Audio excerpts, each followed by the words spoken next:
ఓట్ల పండుగ సామాజిక కవిత. నరకాసుర వధ జరిగినందుకు దీపావళి, రావణుడిపై శ్రీరాముని విజయానికి తార్కాణంగా విజయదశమి, అవినీతి పాలన నుండి విముక్తి, అరాచక మంద నుండి ముక్తి, ప్రజాస్వామ్య విజయం, అదే మన ఓట్ల పండుగ.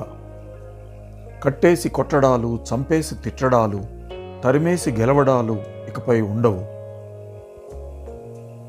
ఇసుక బంగారంగాను, మద్యం ధనాగారంగాను, రంగులు ముగ్గులుగాను రూపాంతరం చెందడం ఉండదు.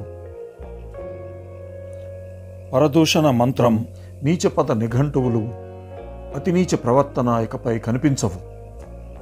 మాయమాటల తంత్రాలు, తమ పర వర్గ విభేదాలు, కనిపించిన మేర ఆక్రమణలు ఇకపై చెల్లవు. అన్యాయపు నిర్బంధాలు, అబద్ధాల పేచీలు, లంచాల అన్యాయాలు, అటువంటి దరిద్రాలు వదిలిపోతాయి. ఓట్ల పండుగ వచ్చేసింది, ఓటేద్దాం కదలిరండి. తెలుగు జాతి గౌరవాన్ని కాపాడుదాం, ప్రజాస్వామ్యాన్ని నిలబెడదాం. మీరు ఓటు వేయండి.